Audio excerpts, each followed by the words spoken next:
자, 그러면 이제 그 갑신전변의 배경에 관련돼서 좀 보겠습니다. 자, 급진개혁파는 왜 정변을 일으킬까를 보면요. 첫 번째로는 그 당시 청의 4대 외교에 대한 반발을 줄 수 있죠. 그래서 이제 그 내용을 보면, 자, 청의 도움으로 권력을 잡은 민시대역과 양모운동을 개하의 본보기 삼은 온건개혁파들은 점차 이제 청에 의존하였다. 그거에 대한 이 급진개혁파에 대한 반발, 급진개혁파가 이렇게 반발할 수밖에 없잖아요. 거기에다가 이제 그 개혁을 하려면 돈이 필요하잖아요. 그래서 그 당시 이제 개혁 자금을 어떻게 마련할 것인가에 대한 의견 대립도 있어요. 그래서 이제 김옥규는 그 당시 재정난 해소를 위해서 일본에서 차관을 도입하려고 실패했는데 이런 것들이 급진개혁파의 궁지, 급진개혁파는 정치적 궁지에 몰렸다 이렇게 돼 있거든요. 자, 그래서 이제 김옥균 같은 경우에는 일본의 차관을 도입을 주장했고 이에 반해서 온건개혁파 같은 경우에는 멜렌도프의 건의에 따라서 당호전 발행을 주장을 했어요.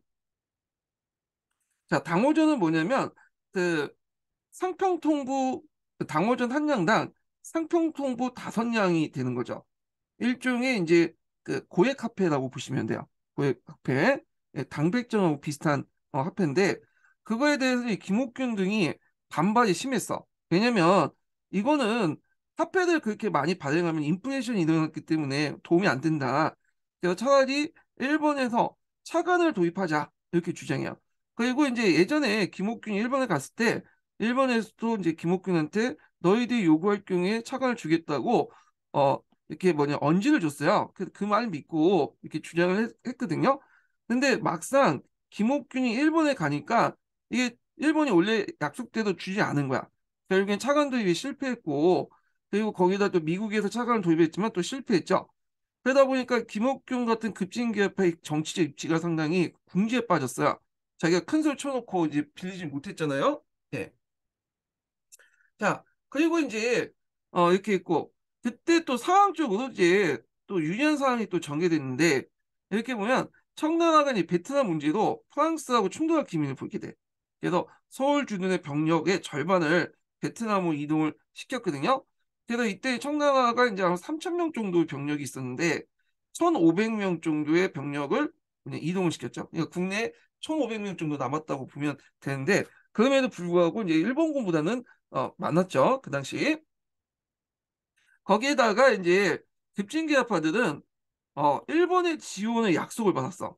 그러니까 너희들이 이제 군사 정면을 일으킬 경우에 우리가 도와주겠다. 이렇게 이제 했는데 이거에 대해서는 좀 여러 가지 얘기가 많아요. 왜냐면 이거는 일본 정부의 어떤 요청에 의해서 그러니까 일본 정부의 지원을 받는 게 아니라 그 당시 이제 일본 공사의 어떤 개인적인 요청 때문에 지원 약속 때문에 그렇다. 그러니까 일본 정부는 공식적으로 지원을 안 해줬다. 그리고 단순히 이제 일본 공사의 개인적인 약속이었다. 이렇게 이제 있거든요. 자, 하여튼 그래서 이런 그 배경 아래 그 당시 이제 직접적인 계기가 됐던 것이 우전총국이었죠. 자, 이 우전총국은 원래 이제 뒤에 나오겠지만 보빙사, 예, 그 보빙사 갈 때 이제 뭐냐면 와서 미국의 우편 제도를 보고 이거 좋다 해갖고 그 당시 우정총국이 이제 만들어졌어요. 그래서 그때 이제 개국 그 뭐냐면 축하연을 가지고 있었는데 이걸 기회로 이제 해서 갑신전변이 일으킨 거야. 어, 그래서 이때 이제 민시세력 때 주요 인사들 대거 제거를 하고요. 새로운 정부를 세우게 되죠. 그래서 이때 이제 민태호, 민용목, 뭐 이재용, 한국지 그런 사람은 이제 살해된 거고 민혁이는 이제 또 중상을 당했다고 그래요. 그래서 여기 잠깐 보면 이제 어, 여기 있는데 자, 이 과정에서 이제 그 갑신전변에 이제 뭐냐면 이동도 전면에 이제 그 개화파 이동로를 이제 표시를 해놓은 건데요. 자, 여기 보시면 여기에서 이제 눈여볼 게 원래는 창덕궁에 있다가 창덕궁에 있는 고종과 그 민씨들 어디로 옮기냐면 경홍궁을 옮겨요. 경홍궁. 네. 이 경홍궁은 이 창덕궁에 비해서 궁궐이 되게 조그마죠. 이건 이제 어떤 궁궐이냐면 그 당시 이제 그 칠궁이라고 해서 왕의 어머니인데 불구하고 종묘에 들어가 있지 않는 사람도 있어요. 후궁들 얘기하죠. 그래서 그 후궁의 아들들이 왕이 됐을 때 이 왕들이 자기 어머니를 위해서 세운 신궁이 있어. 이 신궁이라는 것은 신묘를 모시기 위한 뭐냐면 궁이거든요. 그러니까 신주를 모시는 궁이라고 보시면 돼요. 그러다 보니까 여기는 사람이 살지 않는 궁이에요. 하여튼 이 칠궁 중에 하나가 이제 경운궁이야. 그 신궁이죠. 일종의 뭐냐면 신묘를 신주 단지를 모시기 위한 궁을 이렇게 그 중에 하나인데 이 경운궁이 상당히 이렇게 방어하기 좋아. 왜냐하면 창덕궁 같은 경우에는 상당히 이게 크잖아요. 그러다 보니까 방어하기 힘들겠죠. 그래서 경운궁 옮겼는데 여기에서 이제 명성황후가 막 징징대니까 결국에는 계동궁을 거쳤고 창덕궁을 다시 들어가요. 자, 이 기회를 노려서 이제 청군이 투입되죠. 청군이. 그래서 청군이 투입되니까 그때 이제 여기 지켰던 병력들, 그러니까 이제 계합파 병력들은 계합파 자체 소수 병력하고 그다음에 일본군 좀 몇 명 있었어요. 근데 일본군들은 청나라 병대에 온다니까 싸우지도 않고 환승을 했고 결국에는 이제 뭐냐면 이 갑신전변 그는 곧바로 진압당했죠. 자, 이런 과정을 이제 겪게 되는데요.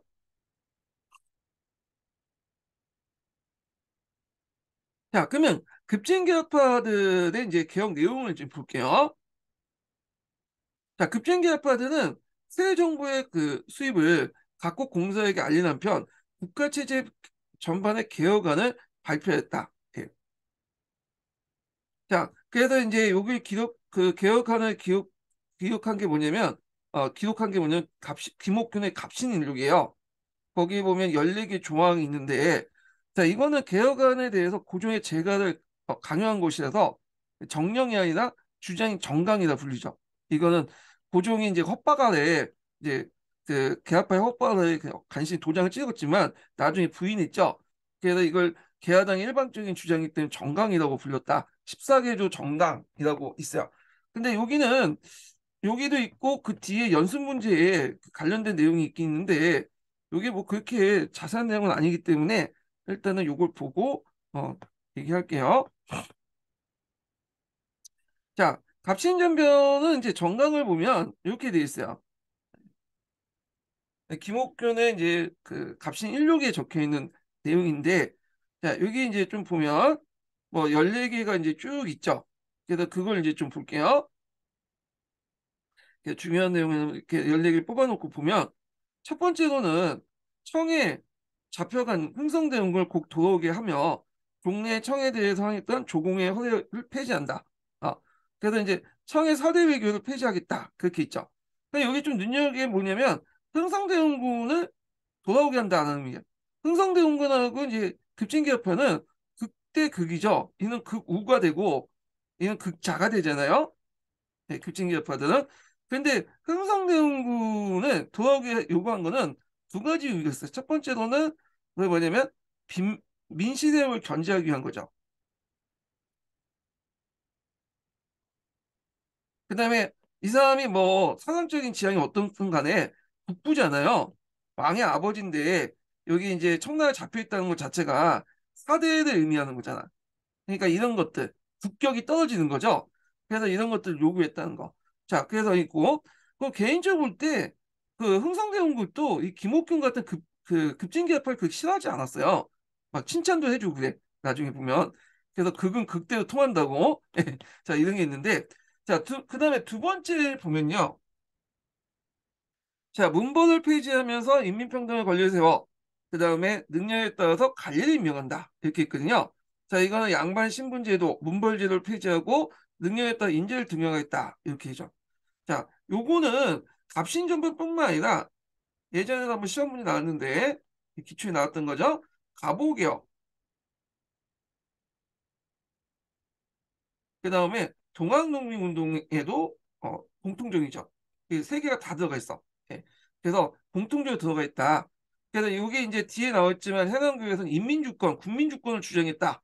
이렇게 이제 얘기를 하고 있거든요. 요거 관련돼 갖고 이게 또 대단한 게 뭐냐면 지금 입장 볼 때는 아주 당연한 소리인데 그 당시에 이제 이들 주도했던 김옥균이나 뭐 사강범이나 이런 사람들이 노동 명문가 출신이거든요. 그러니까 얘들 입장 볼 때는 가만히 있어도 뭐냐면 문벌체제가 유지하면 자기한테 유리한데도 불구하고 자기들이 불리하는 그 주장을 한 거야. 그런 측면에서 상당한 볼 때 의미가 있어요. 예. 자, 그다음에 지조법을 개혁해서 관리의 부정을 막고 백성을 보호해서 국가 재정을 넉넉히 한다. 그래서 지세제도를 개혁해서 중간 스타를 막고 백성의 부담을 줄이면서 국가 재정을 늘리겠다. 이렇게 있죠. 자, 이 지조법이라는 것은 일본의 메이지 유신 때 이제 실시했던 거죠. 지가를 기준으로 해서 3%를 이제 부과하는 거잖아요. 예. 자, 그런데 예전에는 이제 우리나라나 뭐 일본이나 대부분 지가가 아니라 생산량을 기준으로 했죠. 생산량. 겨지라는 거나 곡구닦아나 다 생산량이야. 그러다 보니까 이 생산량을 측정하는 과정에서 관리의 부정을 뭐냐면 많았고 그다음에 예측이 불가능하잖아. 그래서 합리적인 어떤 계획을 세울 수가 없죠. 재정 계획을. 그래서 이제 이런 것들을 이제 고려해서 지조법을 뭐냐면 이렇게 내세웠다. 그런데 이제 이런 측면에서 볼 때도 좀 약간 이들의 한계가 보여. 원래 국민 그 당시 농민들이 다수였죠. 그런 가운데 지조법은 이제 부세제도 개혁이 불가했잖아요. 그러니까 제일 중요한 게 토지제도 개혁인데 이 토지제도 개혁 관련된 내용이 없어. 예, 지주존호제 개혁 관련된 내용이 없고 아마도 이제 이들은 이제 지주 출신이기 때문에 그런 것 같은데 정치적으로는 뭐냐면 나름대로 깨어 있어도 이돈 문제는 좀 약간 민감하잖아요. 예, 그래서 이런 것들이 농민들의 뭐 지지를 받지 못했다라고 보는 학자도 있어요. 근데 제 생각에는 이 농민들 지지를 받든 간에 어, 그 지지를 받을 시간이 있었나? 농민은 대부분 몰랐을 텐데, 그런 생각도 들긴 하는데, 자, 넘어가고. 그냥 내시부를 없애고, 그중에 우수한 인재를 등용한다. 이 내시부는 이제 한간을 없애자는 거죠. 네, 한간. 자, 그 다음에 부정한 관리 중에 그 제가 심한 데는 취재하고요. 그 다음에 그 각도의 항상력 영구히 받지 않는다. 그러니까 한국제도를 폐지한다는 거야. 예. 그 다음에 여기 좀 눈여겨게 규장각을 폐지한다는 내용이 있거든요. 자, 규장각은 우리가 이제 보면 정조시대 때 개혁의 산실이잖아. 근데 이건 정조 때 그거고 나중에 세도 정치기 때는 오히려 세도 정치가들의 그 근거지가 돼. 그래서 이제 김조순 같은 사람도 있죠. 안동기 씨의 대표적인 세도 정치가 이 사람도 원래 구장각에서 이제 여기 정조 때 발탁된 사람이에요. 그래서 이제 이때부터 그 정조 사후에는 규장각이 일종의 외척의 세도의 근거지가 돼. 그러니까 이걸 폐지하자. 그리고 이제 여기에 또 민실파들이 또 이게 들어오자. 자, 그리고 이게 이제 근대적인 어떤 경찰제도 관련된 내용이 있고, 여기 해상공급을 확대하다 있죠. 요번에 이제 보부상 관련된 내용 나왔잖아요. 보부상 하면 뭐 한국협회 등이 있지만 해상공급도 있었어요. 제가 이제 뒤에 다도 보부상 관련된 내용을 좀 해드릴 텐데, 자, 여기 해상공급이라는 것은 보부상들을 위해서 만든 특수 목적 회사야. 예. 그래서 여기에 이제 보부상들이 여러 가지 그 경제 특권을 줬거든요. 그래서 이런 식인 것도 이제 그 당시 마음에 안 들었어. 왜냐 급진개혁파들 그 경제관을 보면 자유무역주의예요. 신자유주의, 자유주의, 이런 자유주의 경제관을 갖고 있거든요. 그렇게 이제 정경유착을 통해서 하는 이런 것들 별로 안 좋아해. 시장 논리에 따라서 모든 걸 하는 걸 되게 강조했거든요. 그러니까 이제 이 해상공급은 시장 논리가 아니잖아. 정경유착의 산물이죠. 그러니까 이제 이걸 폐지를 주장해. 그래서 그 당시 1983년에 만들어졌던 보부상 특권을 보호했던 해상공급을 없애 정근대적 산업 특권을 폐지하자. 정경유착을 폐지하자. 이렇게 이제 주장을 했거든요. 예. 자, 이거는 또 뭐냐면 보부상들이 또 민시 수구세력과 폭력 조직이 된 걸 차단함과 동시에 어, 민비 수구 세력의 폭력 조직이 되는 걸 차단하는 동시에 다른 한편 자본주의적 해상태의 자유산업과 기업을 육성할 조건을 만들려고 했다. 그래서 이 내용들. 그래서 이런 것들이 나중에 이제 그 염려가 이제 현실화됐죠. 우리가 이제 요번에 시험 문제 나왔던 이거 한국협회 같은 것들 있잖아요. 이게 뒤에 만들어졌지만 이 한국협회가 이제 일종의 정치 깡패 역할을 하잖아요. 근데 그런 것들이 이제 있다는 거야. 그래서 이 보부상 조직들은 정부의 특혜를 받고 또 정치에 또 관여도 해요. 그러니까 정부가 공식적으로 이제 하기 어려운 일들을 대신 이제 해주는 거죠. 예. 그러니까 이승만 대통령 때 정치 카페 같은 그런 비슷한 역할을 했다 보시면 돼요. 자, 그 다음에 이제 여기 보면 형사 사건과 관련돼서 내용이 있는데 이거는 각자 읽어보고 그 다음에 이제 군대 개혁 관련된 내용이 있죠. 그래서 군사제도를 개혁해서 뭐 방권을 일원화 관련된 내용이 있고 그 다음 12조 내용을 보면 모든 재정은 호주로 통합한다. 왜냐하면 그 당시에는 여러 관청도 있었고 여러 관청에서 각각 재정을 이제 진출하고 또 세금도 걷고 하다 보니까 어 그 지출이라든지 세 수입이 이렇게 들어오는 것 자체가 이게 뭐냐면 중앙에서 파악이 안 됐어. 그러다 보니까 쓸데없이 돈 나가는 데가 많았거든요. 근데 우리나라 같은 경우에는 아직 지금 우리나라는 기획예산처에서 모든 걸 가난하잖아요. 기획예산처에서 그 뭐냐 예산을 짜고 그리고 여기에서 이제 따라서 지출이 일괄적으로 내려가죠. 각 부서 이제 내려가고 그래서 나름대로 효율성 있게 하는데 그 당시에는 그렇지 못했다는 거지. 예. 그래서 각 장청에서 조세를 걷고 그다음 지출하고 이런 걸 하다 보니까 새는 돈이 많고 이중 징수가 많고 이런 문제점이 있어요. 그래서 이제 그 내용 보면 그 각 관청에서 조세를 징수하고 지출했던 걸 호주로 통일시켜 과도한 이제 뭐냐면 조세 징수의 중간 착복을 막자. 그래서 이제 나중에 뭐 갑오개혁이나 이런 때 뭐 탁지부 이런 것들이 그 역할을 하죠. 자, 그다음에 이제 13조하고 14조 내용을 보는데 자, 여기 보면 대신과 참참은 의정부에 모여서 정령을 이루어 반포한다. 이런 게 있는데 요게 이제 좀 눈여겨볼 뭐냐면 요걸 이제 내각제도 수립이라고 이제 보는데 요거에 대해서는 여러 가지 설이 있어요. 근데 보통 내각제 제도나 입헌군주제가 이제 되려면 전제 조건이 있어요. 일단은 헌법 같은 게 있어야 되죠. 헌법. 두 번째로는 뭐 의회 같은 것도 있어야 되잖아요. 헌법과 의회를 통해서 규제를 받는 것이 입헌군주제잖아. 근데 이런 거는 단순히 이제 고종 혼자 정치하지 말고 여러 대신들이 같이 모여서 합의를 하자, 의결하자, 뭐 그 내용들인데 이거는 이제 조선이나 고려시대 때 그런 합의 정치, 그 합의제가 발달됐잖아요. 그때 이걸 가지고 그냥 내각제도가 수립됐고 입헌군주를 실시했다? 말하기엔 좀 그렇다 그거죠. 여기 수입이라고 돼 있지만 일단은 지향이라는 말이 좀 될 것 같아. 뭐 이거 선이 있어요. 그 각각 책마다 이제 다르긴 하는데 제 생각은 내각제도는 뭐 수립했다는 의견도 있고 지향 요 정도 보고 볼 수 있고 입헌군주의 지향이라 볼 수가 있죠. 이건 확실히. 그 예전에 한번 시험 문제 나왔던 게 뭐냐면 그 갑신전병 개혁안이 나오고 나서 요 관련된 내용에서 입헌군주제 실시라고 돼 있어요. 이게 오답이거든요. 왜냐면 지향이죠. 실시까지는 아니다. 아직까지는 이 헌법이나 의회 같은 것도 없고 뭐 왕을 견제할 수 있는 어떤 제도 수단이 없잖아요. 그래서 입헌군주 실시 정도는 아니고 역사적 맥락을 볼 때 지향 정도 해석될 수 있다. 이렇게 보시면 될 것 같아요. 그 다음에 이제 여기 보면 의정부 6조의 모든 불필요한 기간 없앤다. 요거하고 연결돼 있죠. 자, 이거는 이제 조선시대 때부터 보면 조선시대는 여러분 알다시피 이제 6조가 있고 거기에 각각 이제 각각 아문씩 있잖아요. 네.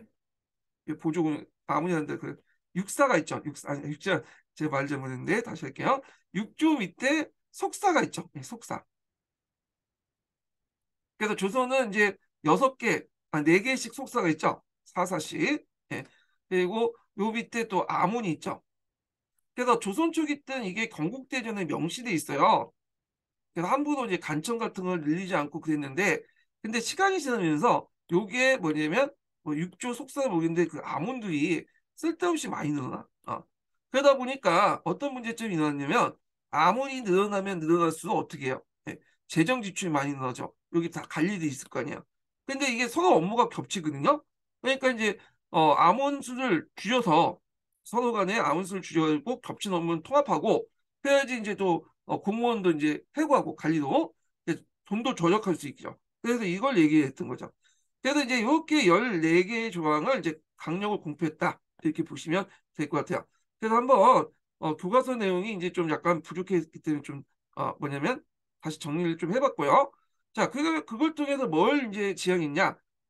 입헌군주의를 지향했고, 국민평등, 인민평등 권리를 제정했다는 거, 예, 근대 자본주의 경제와 산업진흥 등등 이렇게 했고, 뭐 4대 관계 청산 이렇게 볼 수 있죠. 그래서 이 지향 관련된 내용이 예전에 한번 시험 문제 나왔으니까 좀 기억을 해두시면 될 것 같아요. 자, 그러면 다시 읽어볼게요. 자, 그래서 이제 14개조 강령 관련된 내용을 보면요.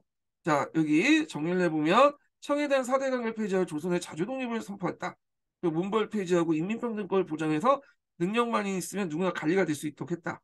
구광준 씨의 정치를 개혁해서 내각제도를 수립하고 앞에다 했죠. 이 내각제도 수립 관련된 것에 대해서는 여러 가지 해석이 이제 난무할 수 있다. 이렇게 보시면 될 것 같아요.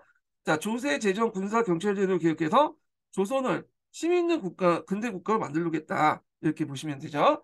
근데 이제 결국에는 이제 갑신전면은 3일천하로 끝나게 돼요. 예. 그 당시 이제 그 민심의 반격과 청군의 신속한 개입으로 정변이 3일 만에 끝나게 되고, 그리고 그 당시에 이제 이 급진개혁파에 대해서 인식이 안 좋았어. 뭐 개혁을 하는 것까지는 좋은데 개혁을 하는 과정에 누굴 끌어들인 거야? 일본을 끌어들인 거죠. 예. 그러다 보니까 이게 뭐냐면 분위기가 안 좋은 거야. 그래서 이제 이때부터는 이 개혁파가 이제 뭐가 되냐면 친일파가 되는 거야, 친일파. 어? 그리고 이런 그 개화파가 너무 성급하게 개화를 하는 바람에 개화 정책에 대해서 좀 좋게 생각했던 관료들이나 일부 백성들이 상당히 안 좋게 돼 개화파에 대해서. 그러니까 온건 개화파들의 개화 목소리도 개화 정책도 좀 뭐냐면 후퇴하게 되죠. 예. 하여튼 이렇게 있는데 이게 이들의 큰 약점이죠. 일본을 끌어줬다. 그래서 일본을 끌어줬기 때문에 이제 이들 일본의 앞잡이라고 생각해서 일본 공사관을 습격하게 되죠. 자, 그리고 이제 김옥균, 박용호, 서강법, 서재필드는 그냥 일본어 망명을 겪고요. 남아있던 홍영식 등을 살해했는데 이들의 앞날 갑신정변 이후에 이제 관련된 내용이 예전에 기출문에 나왔어요. 홍영식이 살해당한 거도 예전에 시험문에 나왔죠. 되게 이 사람들은 보면 집안이 되게 좋아요. 예. 그래서 이 사람들이 되게 이제 뭐냐 북총 양반 자제 받아 그 집안이라고 하거든요. 북촌은 서울에서 볼 때 여기 북촌에 있는 양반가들 몰려있는 집이야. 보통 양반들은 여기 북촌하고 남산 부분에 이제 남촌에서 몰려있거든요. 남산에. 근데 남촌에 살고 있는 사람들은 좀 가난한 양반들이고 이쪽 종로 북쪽에 있는 북촌들에 몰려 살고 있는 양반들은 노동 명문가 출신이야. 그러니까 이 사람들은 상당히 가만히 있어도 떵떵거리고 살 수 있었던 사람인데 어떤 이제 젊은 패기와 어떤 근대적 의식을 가지고 이렇게 정변을 익혀서 나라를 좀 하려고 하다가 이제 뭐냐면 두들겨 맞았다. 이렇게 보시면 되겠죠. 그러니까 자기 기득권을 버리고 개혁을 하려고 했던 점에서 상당히 의미가 있다고 볼 수가 있어요. 자, 그러면 이제 보면 오경석, 유흥기, 박규수가 키웠던 그 북촌의 양반자리들은 명문가 출신이었다. 그리고 이제 홍영식 같은 사람은 그 영의정 홍승호의 아들이었고 박용은 철저히 사위였죠. 하지만 양반 신분제도를 폐지하는 등 자신의 특권을 내려놓고 목숨을 건 전변을 일으켰다. 결국엔 이들이 이제 도망가고 나서 이들 일가 친척들 있죠. 예, 부모, 자식들, 부인들, 처자식들은 다 잡혀서 죽게 돼요. 노예도 팔리고 노비도. 예. 자, 그러면 급진개혁파 활동 내용을 보면요. 여기 보면 자, 정변 실패 후 급진개혁파를 개혁하는 모두 폐지되었다. 하지만 정근대적인 전제군주의를 개혁하여 문명화된 근대 국가를 만드는 급진개혁파 노력은 계속되었다. 자, 김옥규는 일본어 망명 갔죠. 그 망명 중에 그 고종에게 상소문을 올려서 청군에 의존하지 않고 자주적인 개혁을 할 것을 거듭 강조했고요. 그리고 이제 김옥균 같은 경우에는 일본에서 처음에 김옥균이 올 때 되게 환영했어요. 그래갖고 막 했는데 나중에 필요 없다고 생각하니까 그 뭐요 그냥 팽당했죠. 나중에는 뭐 저쪽 그 외딴섬까지 기항을 뭐냐면 보냈고 그러다가 나중에 이제 그 뭐냐면 누구더라 그 이름을 기억이 안 나는데 그 어떤 사람이 이제 김옥균을 접근해갖고 김옥균을 저쪽 중국으로 불러내갖고 상해 쪽으로 불러내서 죽이죠 이 사람을. 그래서 결국에는 이제 뭐냐면 그 시체가 그 우리나라 그 조선에 와갖고 저희 머리 다 자르고 손발 다 자른 상태에서 저쪽 그 마포에 그 양아진에 걸리고 그래요. 막 천천하게 죽죠 이 사람이. 예. 그래서 하여튼 뭐 그렇게 있고 그 사람 김옥균 죽인 사람을 제가 잠깐 이름을 까먹었어요. 이 사람도 되게 유명한 사람이거든요. 예. 하여튼 자 그다음에 서강번 같은 사람은 그 미국 유학 중에 귀국해서 갑오개혁 때 왕권으로 또 독립된 사법제도를 만들려고 노력을 했고요. 그리고 또 그는 재판소 구성과 법관 양성을 위한 법령을 제정해 사법권을 보장했다. 자, 박용호 같은 경우에는 보면 2차 갑오개혁에서 그 당시 이제 청구부터 독립된 내각제도 도입을 주도적으로 추진했죠. 그래서 2차 갑오개혁은 이제 박용호 내각이라고 하죠. 이건 나중에 좀 얘기하고요. 서재필 보면 서재필이 제일 어렸어요. 그 나이 사진 보시면 알겠지만 제일 어렸어. 그래서 이 사람은 그래도 미국에 가서 나름대로 성공했어요. 그래서 이 사람이 이제 의사가 되죠. 의사. 우리나라 뭐 최초의 미국 의사라고 하는데 거기서 미국 여자도 만나고 잘 먹고 잘 살다가 사업도 좀 하고 그러다가 미국인 신분으로 들어와서 독립신문을 창간하고요. 독립협회를 이끌었어요. 그래서 이때 이제 20살 나이로 갔기 때문에 돌아오고 나서 영어를 다 까먹었어요. 한국어를. 그래서 영어로만 했다고 그래요. 예. 그래서 이제 그 사람의 이제 그 영어식 이름이 되게 유명하죠. 필립 제임스라고 서재필을 거꾸로 읽으면 그렇게 읽는다고 하는데 자, 하여튼 독립협회가 정부부터 의회 성립 받아남으로써 갑신점의 근대적 가치를 점점 점점 실현화되었다. 그래서 이 내용들 독립협회가 정부부터 의회 성립 설립 약속을 받아내므로써 갑신전변의 근대적 가치가 점점 실현되었다. 그래서 요 사람들이 이제 갑신전변이나 독립협회 활동이라든지 그 다음에 뭐 갑오개혁에 참여했다 이렇게 보시면 될 것 같아요. 네. 김옥규는 도중에 암살당했고요. 아까 제가 김옥균을 죽인 사람의 이름이 생각 안 나는데 잠깐 찾아봤어요. 홍종호라는 사람이에요. 예. 이 사람이 또 상당히 또 유명한 사람이죠. 이 사람이 조선인 최초의 프랑스에 유학해서 법률을 공부했던 사람이거든요. 그래서 이제 그 이 사람도 나름대로 상당히 노력을 했어. 이 김옥균은 명문가 출신인데 이 사람은 좀 집안이 가난해요. 예. 그래갖고 저 지방에 있는 이 양반 그 양반 가난한 집안에서 태어났는데 그래서 이때 이제 2년을 일본에 가서 좀 식자공 일을 한 다음에 그걸 가지고 프랑스에 가갖고 유학까지 가서 이제 공부를 했던 사람이에요. 그래서 여기에서 이제 우리나라 문화도 또 많이 알려줬고 그랬거든요.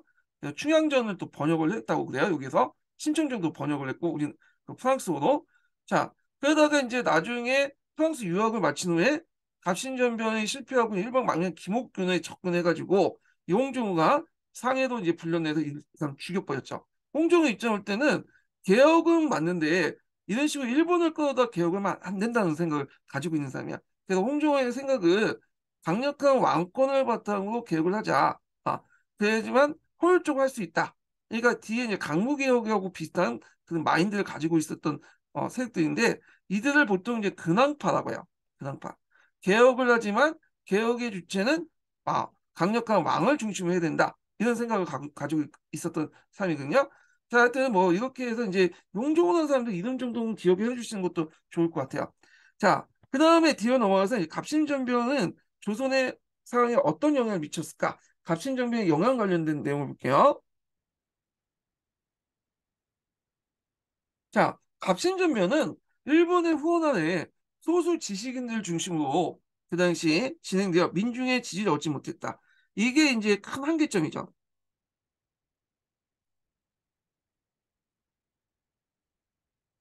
한동안 개화란 말을 꺼내기 어려울 정도로 개화 사상이 대단히 위축됐고, 그래서 게다가 정부의 개화 정책에 뒷받침했던 유능한 젊은이제도 뭐냐 많이 죽었죠.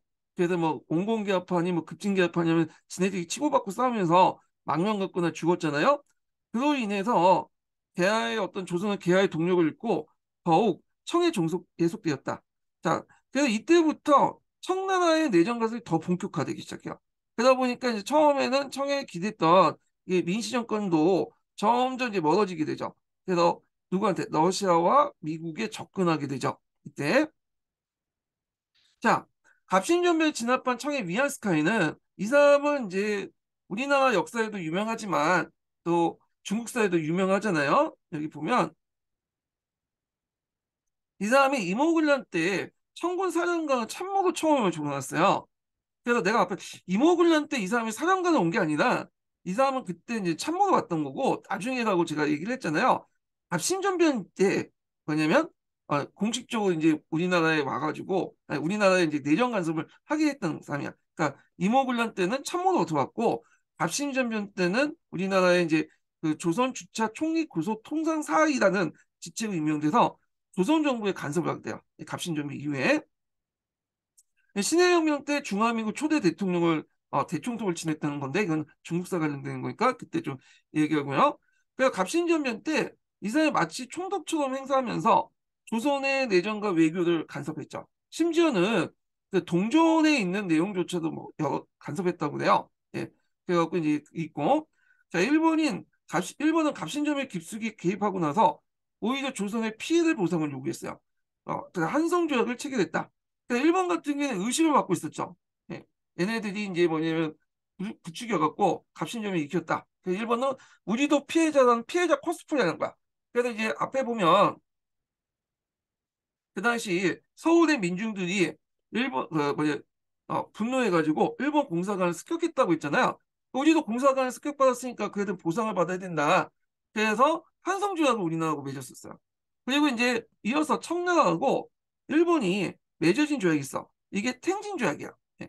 이 탱진 조약은 뭐냐? 청과 일본은 조선의 군대를 철수하고 장래 조선을 파병할 땐 사전에 문서도 알린다. 이렇게 있죠. 그래서 결국에는 그 청나라 일본이 동시 철수를 하게 돼요. 네, 갑신정변 이후에. 그럼 여기서 청나라가 나름대로 우위를 차지하고 있을 텐데 왜 이렇게 철수했냐? 다 이유가 있어요. 청나라는 그 당시 프랑스와 전쟁을 하고 있었죠. 그러다 보니까 그 뭐냐면 우리나라 문제에 그렇게 간섭할 여지가 없었어요. 지금 신경을 쓸 여지가 없었죠. 그리고 국제적으로 이제 좀 지원을 받을 필요가 있기 때문에 철수를 했던 거야. 그래서 이제 영국이라든지 뭐 일본이라든지 그런 나라에 지원을 받을 필요가 있었잖아요. 그래서 요거 관련된 내용에서 장내 조선의 파면할 때 사전에 문서를 날린다는 해서 앞에서 예전 동학농민운동 때 청군이 파견되니까 이 문서도 이제 일본에 알렸죠. 일본이 그 문서 통보를 받고 그 앞에서 말한 저기 제물포 조약에 따라서 병력을 파견했잖아요. 그리고 그 사실을 청에게 또 알렸죠. 탱진조약에 입각해서. 자, 그래서 이제 이런 내용이 있고요. 그 다음에 이제 거문도 조약을 볼게요. 거문도 조약. 자, 보통 이제 이 거문도 조약을 이제 거문도 조약이 난다. 거문도 사건을 볼게요. 거문도 사건. 자, 이 갑신정변 이후에 이제 그 우리나라는 세계 열강의 어떤 그 공격을 받게 되죠. 러시아는 남쪽으로 내려가고 일본은 이제 이렇게 압박해오고 영국도 러시아의 남하 정책을 막기 위해서 이렇게 올라오죠. 청나라도 이제 이렇게 하고 있고요. 특히 영국 같은 경우에는 우리나라를 먹으려고 했던 건 아니고 영국의 관심사는 그 양쯔강 이남 지역이죠. 양쯔강 유역 지역을 자신의 경제적 이득을 얻으려고 했던 건데 이 극동 지역에서 러시아가 계속 내려오면 영국 입장에서는 그 양쯔강 유역의 이제 경제적 이익을 상실할 수 있잖아요. 그러니까 이제 이걸 막겠다고 이제 이렇게 거문들 점령을 했던 거야. 예. 그래서 이제 이렇게 있는데 그 내용을 볼게요.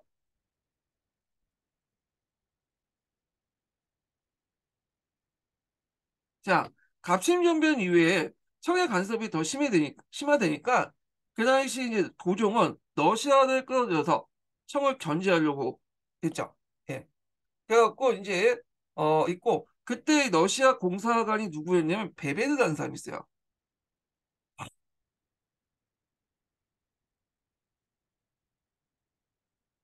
그 베베르가 상당히 외교적 수완이 상당히 뛰어났던 사람이거든요. 그래서 이제 이 사람은 이제 그 러시아 외교관으로서 조선 정부에 접근해서 조로 수통상 조약을 맺게 돼요.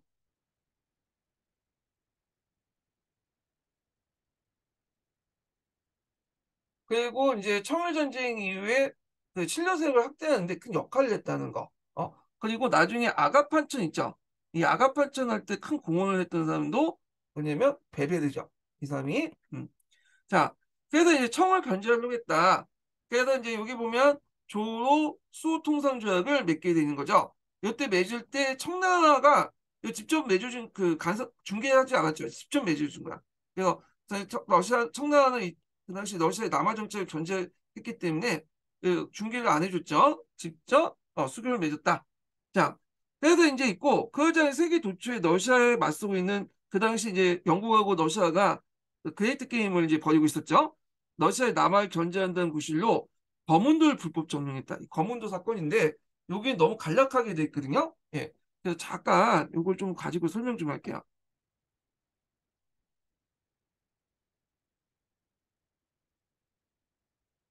자, 그 배경을 보면 앞에서 이제 러시아의 남하 정책 배경을 볼게요. 러시아가 왜 여기 들어왔는지. 자, 앞에 이제 청해 내전 간섭에 의해서 민씨 정권이 반발하고 또 베베의 외교적 수단도 있고 해서 결국엔 청을 끌어들여서 이제 그러니까 러시아를 끌어서 청을 견제하려고 했죠. 그래서 이것이 이제 세력 균형 유지 정책하고 연결돼 있고요. 그래서 그때 이제 큰 역할을 했던 사람이 누구냐면 멜렌도프예요. 멜렌도프. 어. 그래서 멜렌도프가 조언을 했는데 이 청일 세력을 제어하기 위해서 제3국을 끌어들여야겠다. 일종의 이제 그 이의제의 정법을 하자. 그래서 칠러 정책을 권유했어요. 이게 좀 웃긴 거죠. 이 멜렌도프라는 사람이 그 뭐냐면 청나라의 고문으로서 돈을 받고 있는데 청나라 이익을 위해서 그런 게 아니라 이 우리나라를 뭐 이익을 위해서 아니면 러시아 이익을 위해서 이렇게 했단 말이에요. 예. 그래서 뭐 여러 가지 설이 있어요. 비스마르크 외교 정책의 영향에 따라서 뭐 러시아 수교 고습을 시도했다는 설도 있고 있는데 여기까지 들어가면 어려우니까 그 다음에 더 나가서 조로 미약을 이제 하게 돼요. 그러니까 러시아하고 조선이 서로 간에 이제 미약을 맺고 미약을 이제 맺으려고 했는데 이게 이제 1차 미약, 2차 미약, 예, 조로 미약을 시도하게 됐다.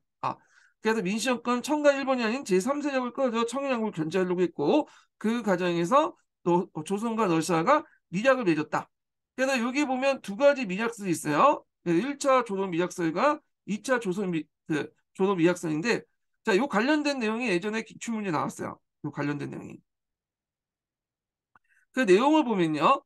자, 갑신전병은 러시아가 영흥만을 조차하려고 하려는 조로 미약설이 있자 친청은 신라적인 조선정을 견제하고자 대원군을 석방하고 요때 이제 대원군이 석방됐죠. 예. 대원군. 그래서 대원군을 왜 석방했냐면 그 당시 민씨 정권을 견제하기 위한 거야.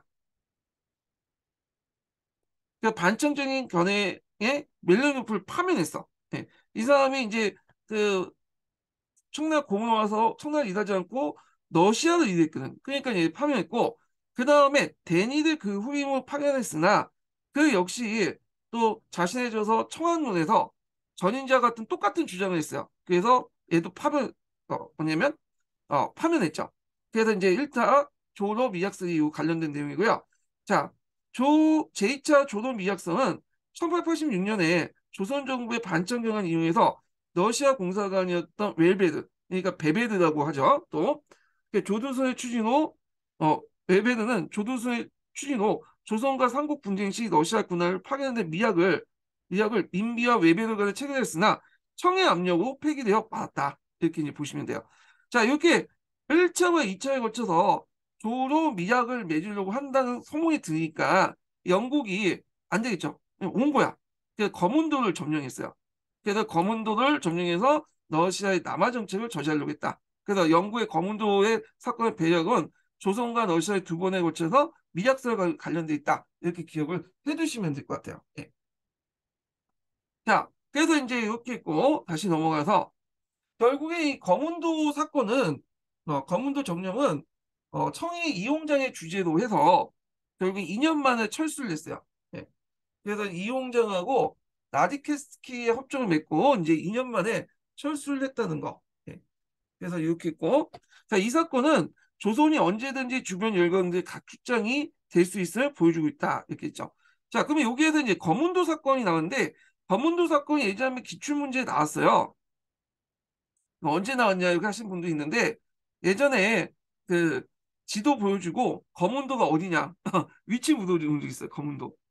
거문도. 예. 그래서 여기 정도 있죠. 여기 맞죠? 여기 있는데 요 위치 물어본 적 있어요. 그래서 예전에 그 지도 문제인지 하여튼 역사 문제인지 잘 모르겠는데 하여튼 그게 나왔어. 예전 객관식 기출 문제. 그 왜 거문도였을까? 요걸 이제 좀 볼게요. 자, 1845년 남해안에 탐사했던 영국 군함은 검문도를 폴트 해미트라고 명명했다. 자, 운요 사건이 터졌을 때는 주요 영국 공사가 검문도를 점령을 본국에 건의하기도 했다. 검문도는 육지와 많이 떨어져 있고 크기가 작아서 점령과 방어가 수월해졌고요. 네. 그리고 이제 러시아 함대가 블라디보스토크에 남하에서 대환합을 지낼 때 이를 공격하기 좋은 위치다. 보통 이제 여기가 극동함대가 있잖아요. 극동함대. 그래서 러시아 극동함대가 있는데 여기 남아올 때 검은도에서 영국이 이제 해밀턴에서 이렇게 나와서 이렇게 막 저지할 수 있죠. 그래서 여기가 이제 상당히 최적의 입지이기 때문에 여기다 군함을 만들었다 이렇게 보시면 될 것 같아요. 자, 그래서 이렇게 거문도 사건이 나고 일본하고 청나라 간에 이제 박죽전이 이제 벌어지니까 그 안에서 이제 무슨 논이 등장하면 중립파 논이 대두됐어요. 중립파 논. 중립파 논.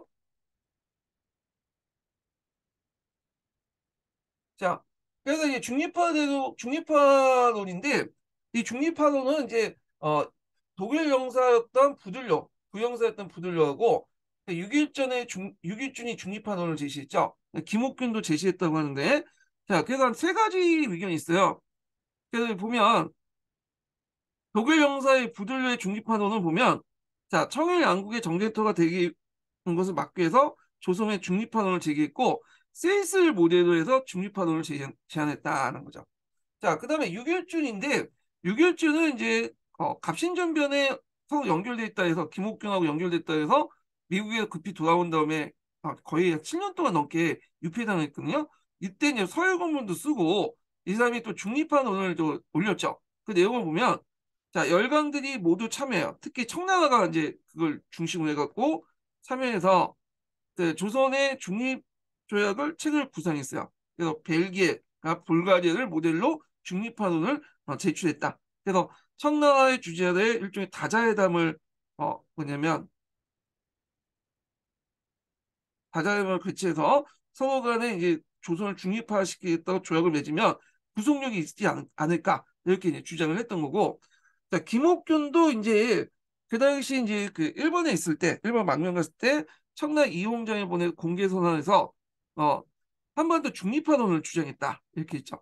근데 이제 이런 중립화론을 조선 정부가 거부했죠.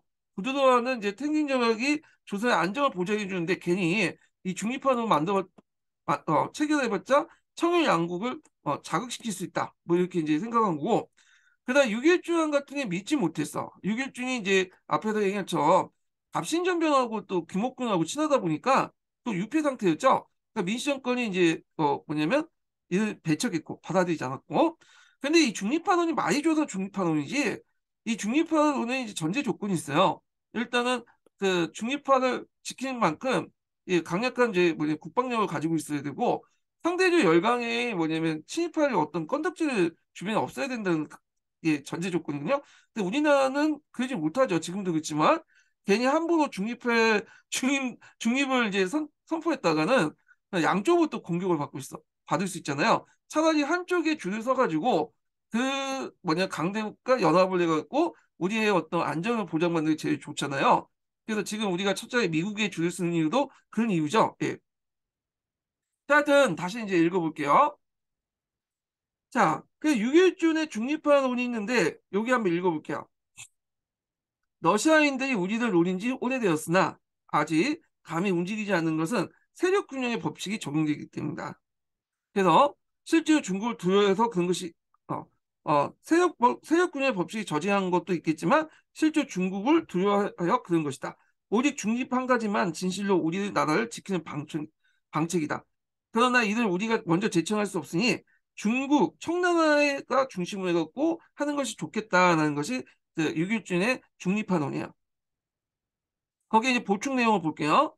1907년에 고종의 강제 퇴위로 6.1주는 일본의 도움을 받아 평화 극복책을 건의했다. 하지만 1909년에 그 이토 시노부미가 장례식을 참석한 후 생각을 바꿔 일진의 한일 강제 병합청원을 방박하는 상소를 올렸고 일제가 준 귀족 자계를 반납하는 거 최소한 명예를 지켰다. 그래서 6.1중 같은 경우에는 친일파라는 어떤 오명도 있긴 있지만 적어도 나라는 갖다 팔진 않았어요. 이거 보시면 알겠지만 자, 그래서 이제 해설 내용을 볼게요. 박교수의 사단방의 개화사상을 편 6.1주는 그 개항 후에 최초의 일본 유학생이자 미국 유학생이 됐다. 그 미국 유학 중 그 김옥균 같은 갑신전변 사람들하고 좀 친하게 지냈거든요. 그 갑신전변 연루됐다는 이유로 기국명령을 받고 돌아오자 가택연금을 당했다. 자, 그래서 이제 6.1주는 급진개합파로 볼 수는 있지만 대부분 6.1주는 급진개합파로 안 보죠. 온건개합파로 봐요, 이상은.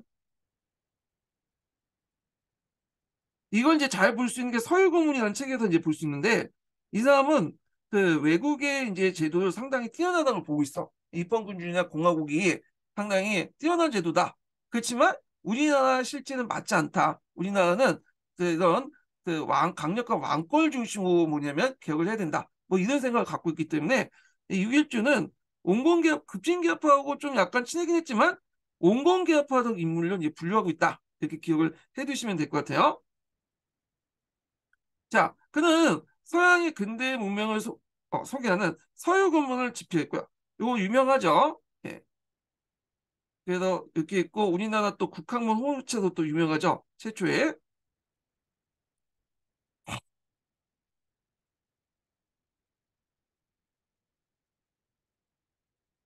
자, 그 중립환원에서 청이 정치적으로 조선을 지배하는 사람과 미국이 여러 가지 한계를 충분히 인식하고 현실적 입장에서 중립환원을 주장했다. 그러나 그의 중립환원은 대외적으로 발표하지 못하고 왜냐 가택 연금 상태였기 때문에 조선 정부도 그를 믿지 못하기 때문에 수용하지 않았다. 이 사람이 또 갑오개혁에 적극 참여했어요. 그래서 이제 자신의 개혁을 실천했다. 뭐 이런 내용이 있고. 자, 그러면 이제 이렇게 있고 이거 내용은 뭐 각자 보시고 요것만 좀 볼게요. 다음 자료를 읽고 탐구와 토론해보자. 이렇게 있는데, 내 친구 중에 갑신전변 내용을 상세히 알고 있는 사람이 있다. 그는 인류 수재들이 일본인에게 이용당해 그처럼 크나큰 착오를 저질렀으니 참으로 예속한 거다. 이렇게 있죠. 자, 그래서 이제 이 박은식의 한국통사에서는 여기 뭐냐면 급진계파들에 대해서 상당히 좀 안타깝게 했다. 이 갑신전변에 대해서 이렇게 이제 생각을 하고 있고 일본인에게 이용당했다는 인식을 갖고 있어요. 자, 여기 나를 보면 헐버트라는 사람이 유명하죠. 이 사람은 나중에 좀 설명할게요. 자, 그들이야말로 이제까지 한국에 배출했던 인물들 중에 가장 순수한 예국자들이다.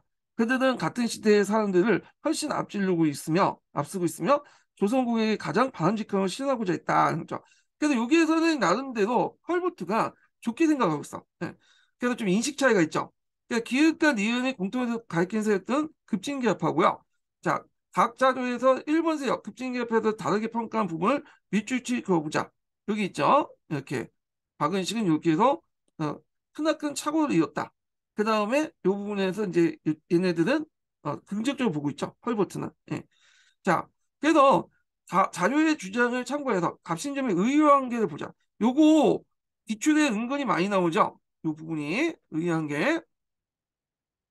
자, 의유한계인데 요거 외워두시는 것도 좋을 것 같아요.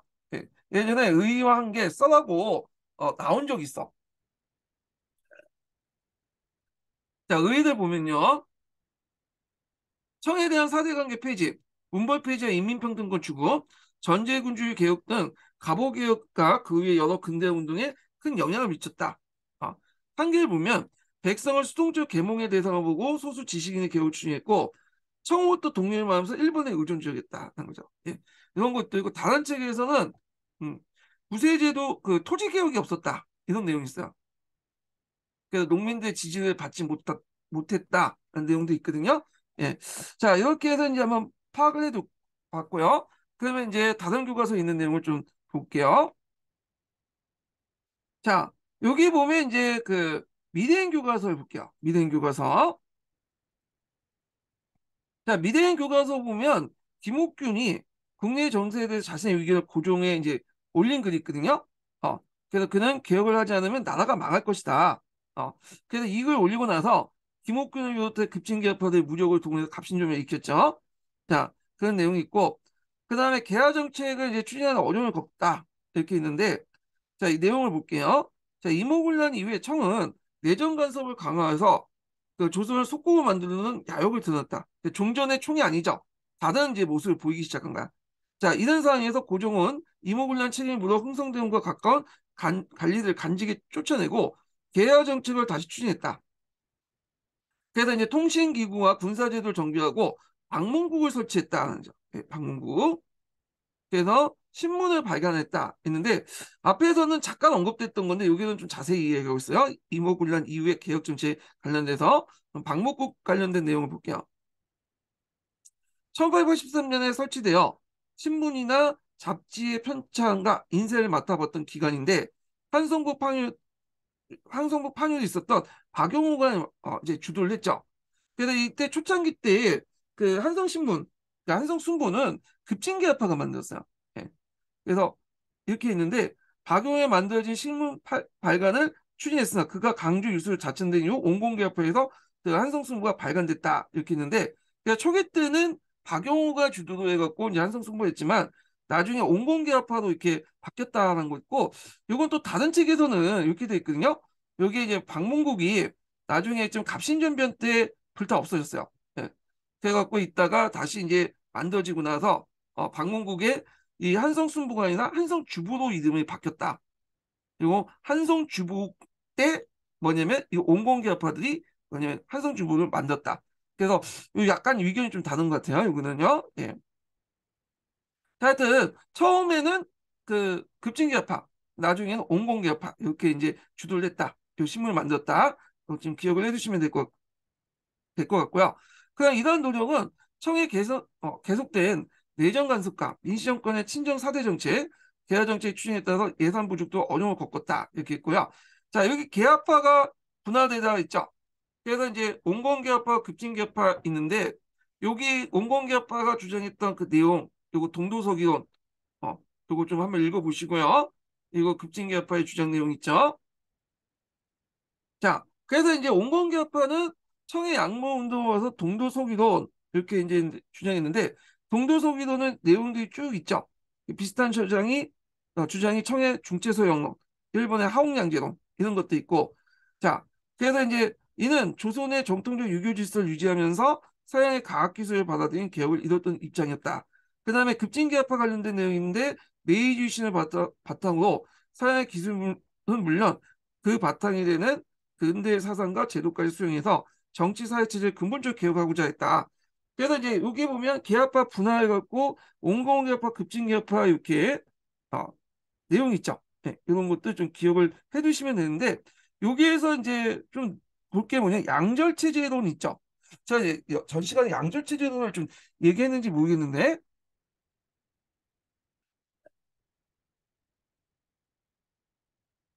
그래서 제가 이제 이걸 제가 애들한테 얘기한 거를 어, 여기서 얘기했는지 잘 모르겠어. 하여튼 양절체제론과 연결돼 있다. 그래서 제가 그때 얘기했는지 잘 모르겠는데 이거 하다가 정신이 없어갖고 이거 좀 설명하고 얘기할게요. 자, 여기 보면 이제 외교에서 보면 온건개혁파가 양절체제론 같은 그걸 주장해요.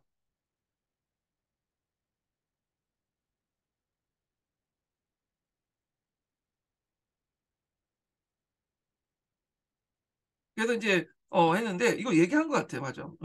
그래서 일단 다시 한번 얘기할게요. 그래서 청나라와 우리나라 간의 어떤 사대 관계 인정하면서 사대 관계죠.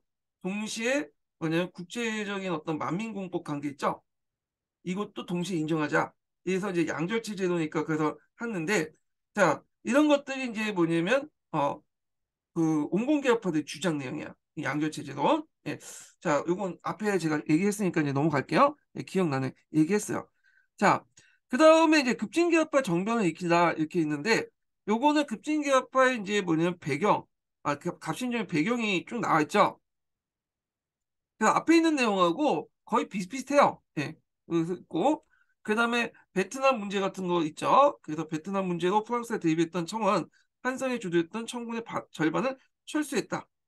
그리고 그 기회를 이용하려고 했다는 거 있고요. 그 다음에 이제 여기 내용이 있죠. 가정. 예. 자, 그래서 이제 있고, 그리고 이제 결과가 있죠. 결국에 실패했다. 이렇게 있고, 그래서 이제 양방 명문가 자제들이 갑신전배를 익혔다라는 내용인데, 요거는 이제 앞에서 했던 내용도 있죠. 이들이 명문가 출신이었다, 뭐 그 내용들인데, 한번 읽어보고 넘어가시면 될 것 같아요. 예. 자, 갑신전변에 의의한 게 볼게요. 요거 내용은 이제 앞에 부분은 이제 설명했으니까 넘어갈게요. 자, 그 갑신전변은 근대 국민국가 건설 목표로 일어난 우리나라 최초의 정치개혁 운동이었다. 의의와 관련된 내용이죠. 청과 종속관계를 청산하면서 자주독립을 확고히 하고자 했으며 내각제도를 실시해서 국왕의 전제권을 제어하고 인민평등권을 확립하는 근대적 정치사회체제를 구축하려고 했다. 이렇게 했죠. 여기가 이제 의의예요. 의의. 예. 여기까지가 밑에까지가 의의네요. 그리하여 이런 것들에 영향을 줬다. 여기가 의의인데 의의는 외워두세요. 예전에 기출문에 나왔어요. 그래서 여기 내각제도를 실시했다고 돼 있는데 이게 책마다 좀 달라갖고 여기는 어차피 교과서에 내각제도 실시라고 돼 있으니까 그냥 내각제도 실시로 외워두시면 좋을 것 같고 입헌군 주제 지향 정도는 이렇게 파악을 해두시면 될 것 같아요. 실시간에 이거는 지향 이게 책마다 좀 달라서 이렇게 기억을 해두시면 될 것 같고 자 그렇지만가 이제 한계가 나오죠. 한계. 자 먼저 이제 뭐냐면 그 첫 번째로는 갑신전변은 소수의 계급화 인사들로 급진적인 방식으로 어, 소수의 계급화 인사가 급진적인 방식으로 근대화를 추구한 위로부터의 개혁이었다는 거. 두 번째로는 일본의 군사적 지원 약속에 지나치게 의존하여 민중의 지지를 이끌어내지 못한 한계가 있었다. 그래가지고 있고 그 다음에 이제 그 갑신전변 이후에 한 결과가 나오죠. 갑신전변 결과 이후 자 갑신전변 이후에 청해 내정 간섭이 더욱 심해졌죠. 군대는 철수했지만 위안스카에 와가지고 이내 전막 지시를 내리고 그래요. 예. 자 그리고 일본 정변의 책임을 조선에 떠넘기기 위해서 배상금지금과 공사간의 신축 비용 부담을 내용한 한성조약을 체결해서 이를 간처시켰고요. 그 다음에 탱진조약 관련된 내용 있죠. 예. 그래서 이제 그 밑에 내용을 좀 볼게요. 자, 갑신전변 당시 무력 충돌 빚은 청과 일본은 조선의 군사 충돌을 막기 위해서 탱진조약을 체결했다. 자, 그래서 핵심 내용은 청일 양국군이 조선에 공동 철병하고 1조 내용이죠.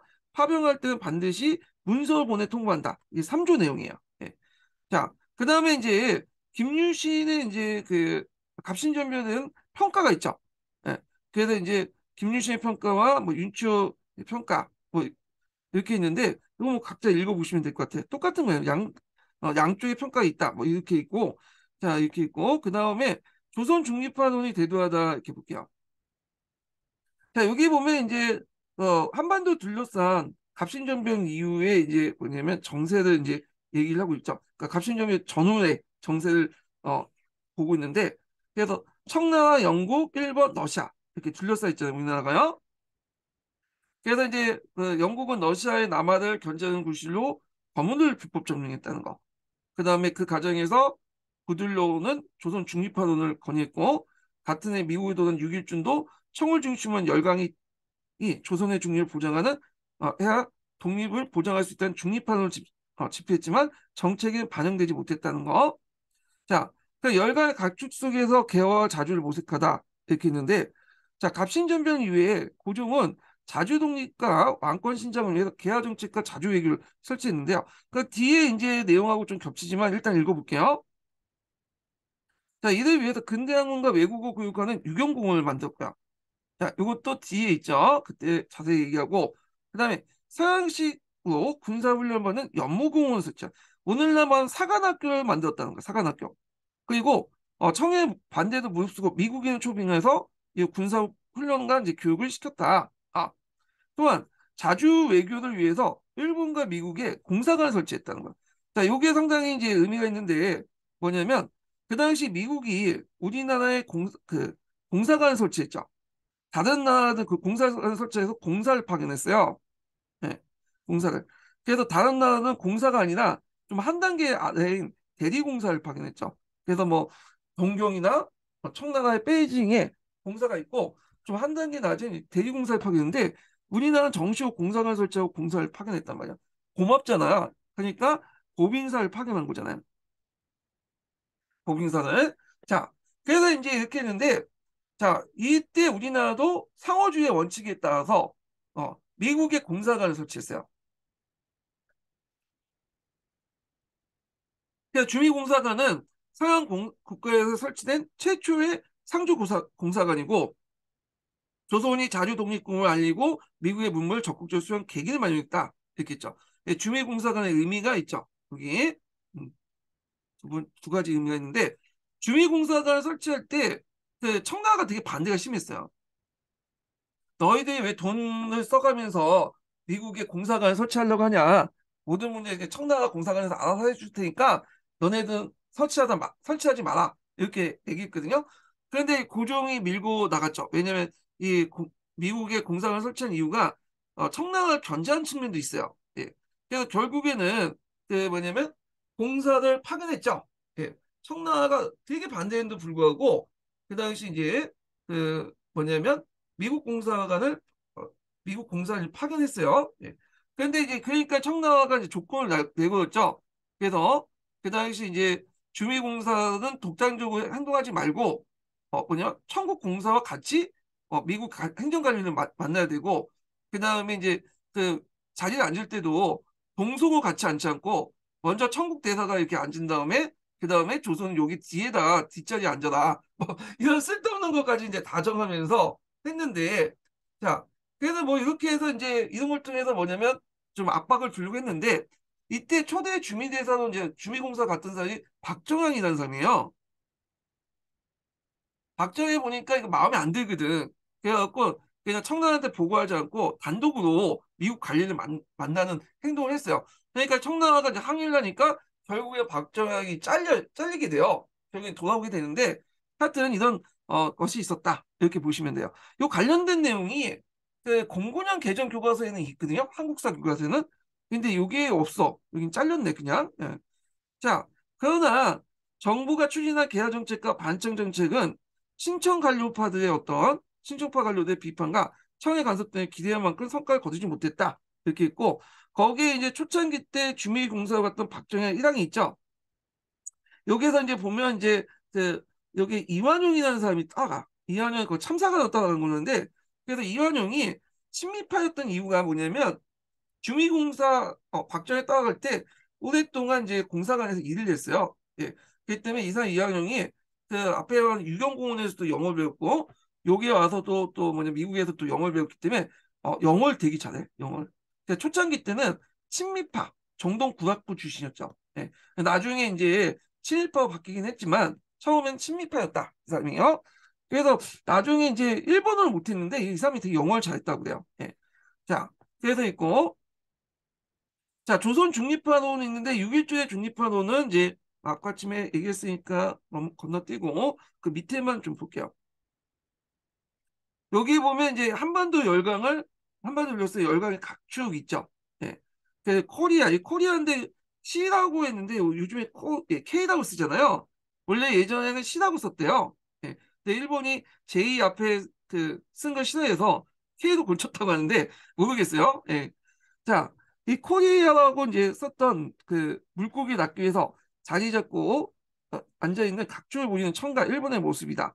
자, 다리 위에는 겉에는 낚싯대를 세워준 채 러시아가 빈자리 나기를 기다렸다. 6.1조 내 조선 중립화는 이처럼 조선을 둘러싼 국제 정세가 긴박하게 돌아가는 상황에 등장했다. 뭐 이렇게 있고요. 자, 그 다음에 이제 여기 보면 이제 그 격동의 계약에서 어떤 다양한 삶의 궤적 등이 있는데 민영인, 김옥균, 최익현 이런 사람들 있죠? 한번 읽어보시고요. 예. 김옥균만 한번 좀 읽어볼게요. 자, 김옥균은 명문 그 양반 출신으로 22살 때 과거에 장원급제여 출세를 보장받는 청년 정치가였다. 그는 박 교수의 영향으로 개화의 필요성을 인식하여 박용호, 홍영식 등 함께 개화당을 이제 형성했고요. 그래서 급진개화파를 이제 개화당이라고 또 하죠. 그러니까 일본이 동방의 영국 노릇을 하려니 우리는 아시아의 프랑스가 되어야 한다고 다짐하면서 과감한 개혁을 위해 갑신점을 일으켰으나 실패하고 일본에 망명하였다. 이렇게 있고요. 자, 그 다음에 넘어가서 비상교과서를 좀 보죠. 자, 비상교과서 넘어가기 전에 두 번째 인증번호 알려드릴게요. 두 번째 인증번호는 58번입니다.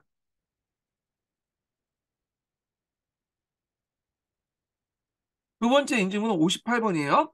자, 여기 이제 갑신전병이 일어나고 열강이 커지다 내용이 있는데, 여기 좀 보면 이제 보빙사로 이제 왔던 홍영식이 고종에게 이제 근대적 우편제도를 실시할 걸 제안했고, 결국에 우편 업무를 이제 간장에 우전총국을 설립했죠. 그런데 이제 우전총국 개국식 때 뭐냐면 갑신전민이었고 이 우전총국은 나중에 이제 폐지됐다가 나중에 을미개혁 때 다시 부활해요. 예. 그래서 이제 여기 홍영식이 이제 관련된 내용이 있어요. 우전총국과 관련돼서 한번 볼게요. 자, 홍영식은 1881년 조사 십자단의 일원으로 일본에 갔을 때, 2년 뒤 미국과 함께 미국 갔을 때 무엇보다 우편 행정을 유심히 살피고 돌아왔다. 근데 예전에는 우리나라 우편 같은 게 없었죠. 우정국 같은 거 파발로 이렇게 띄었잖아요. 고종에게 우리나라의 우편 개설이 급선무라고 설득하고 우전총국 설치 칙령을 이끌어냈고 우전총국의 책임자를 맡았다. 이렇게 있죠. 자, 그 밑에 이제 온건개혁파, 급진개혁파 비교표가 있는데 앞에 있는 내용들 겹치죠. 예. 그리고 이제 있고 그 다음에 여기 보면 이제 급진개혁파들 개혁 내용 등이 있어요. 그래서 급진개혁파는 방공국을 설치하여 그 당시 우리나라 최초의 신문인 한성순보를 창간하고 도로정비, 경찰, 우편제도 도입을 앞장섰다. 그러나 청의 내정간섭과 민씨정권의 친정 정책으로 대화 정책을 제대로 추진하지 못했고요. 한편 민씨정권과 멜랜드호프는 재정난을 하기 위해서 당호전을 발행하려고 했다. 이에 반대로 김옥균은 국가재정 자금을 마련해서 일본의 차관을 얻으려고 했다. 그래서 이제 요 관련된 내용, 서로 간 논쟁 과정에서 관련된 내용이 여기 좀 적혀 있죠. 자, 1882년경 국가재정의 위기를 둘러싸고 민씨정권과 급진개혁파의 대립은 극에 이뤘다. 민씨정권의 이해관계가 대면하는 재정 고문이었던 멜렌도프가 아카인 그 함량이 떨어진 예, 그 구리 함량이 떨어진 당호전을 주저할 걸 주장한 반면에 김옥균은 일본으로부터 차관을 도입하려고 했다. 그래서 이제 여기 근데 했지만 실패했죠. 어. 그래서 급진개혁파의 차관 교섭이 실패하다 이렇게 있는데 자 그래서 이제 여기 보면 그 내용을 좀 볼게요. 자, 국교가 부족하여 우리나라의 은하와 아울러 상평통보한 개 다섯 무가 해당하는 것을 주장하고 있지만 이건 방호전이죠. 그 주장하고 있지만 그 정도는 감당할 수 없다.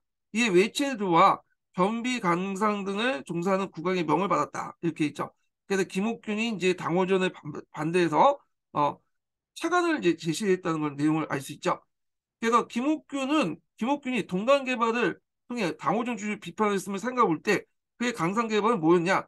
본인화폐 주주 및 지폐 반응과 연결될 수 있다 하는데 본인화폐 주주 및 지폐 반응이 뭘까 이거는 동전이 아니라 제 생각에는 이제 좀 하면 금이나 은을 이제 하는 것 같아. 그 금본이제, 은본이제와 연결된 것 같아요. 이거는요. 뭐 이렇게 있고 자, 그래서 이제 나는 자금이 없이는 아무것도 할 수 없고 지금 빈손을 귀국하면 집권 사대방이 나를 비판하며 궁지에 몰아넣을 것임을 알고 있다. 그래서 우리의 개혁안은 없어질 것이며 조선은 천국의 속국이 될 수밖에 없다. 그래서 우리 당은 당과 사대당은 공존할 수 없기에 최후의 선택을 할 수밖에 없다. 그죠? 이거는 이제 김옥균이 차관 교수의 실패한 후 전변을 다짐하는 글이거든요. 그래서 여기에서 이제 우리 당이랑 급진개혁하고 사대당은 온건개혁하죠. 여기 보면 후쿠자 육기지 전에 나왔는데 후쿠자 육기지하고 김옥균하고 되게 친했어요. 예. 그래서 예전에 한번 제가 얘기한 거 얘기했는지 모르겠지만 후쿠자와 유키치도 처음에는 아시아적 연대론을 주장했어요. 흥하론. 그래갖고 서로 한중일이 협력해서 이제 하자. 근데 갑신전변 이후에 생각이 확 바꿔졌죠. 이제 한국은 틀려 먹었다. 그래서 타라 입국론을 주장했잖아요. 예. 그러니까 이 갑신전변 실패가 후쿠자의 어떤 대외 정책에 큰 영향을 미치기도 또 해요. 자, 그러면 이제 이렇게 있고요. 자, 그래서 이제 요 내용들 이제 한번 읽어보고 앞에서 했던 내용은 요거 영향을 관련된 설명이고 앞부분만 이제 겹쳐 있는 내용이죠.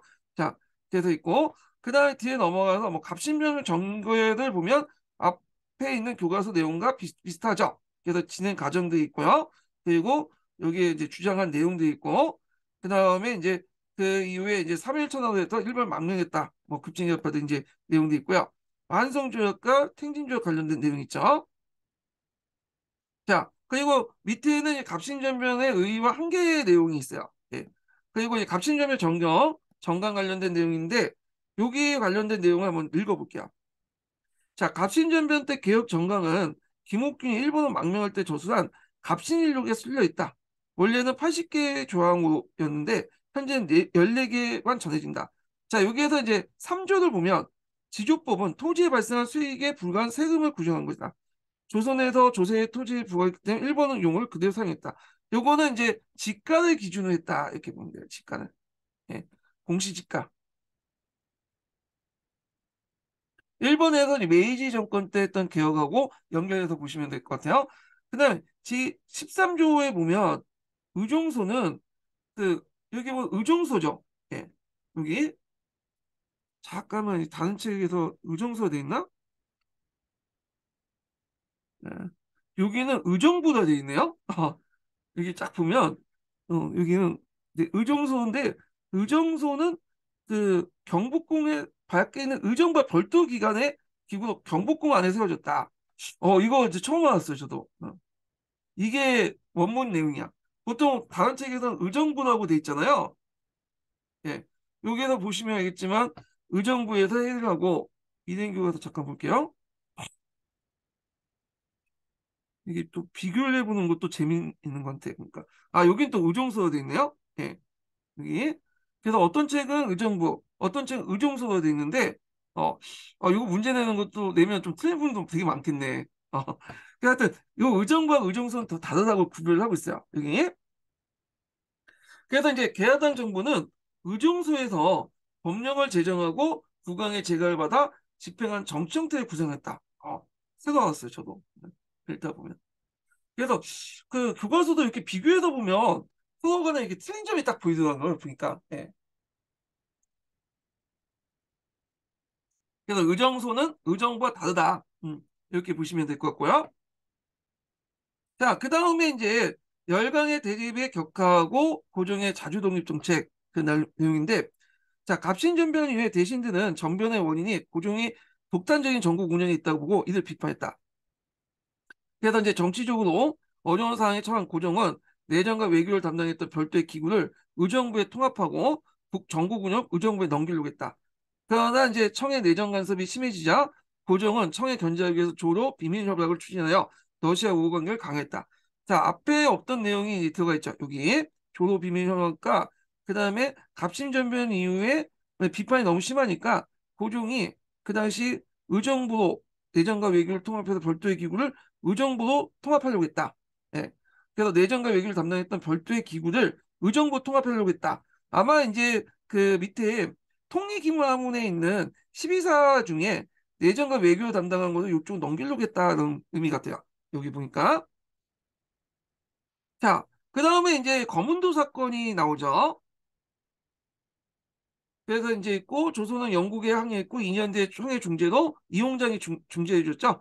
영국은 거문도에 물러났고 그래서 이문영 이제 조선을 두고 열강과 대립을 거세지자 조선은 중립국을 삼고자 하는 의견이 나오기도 했다.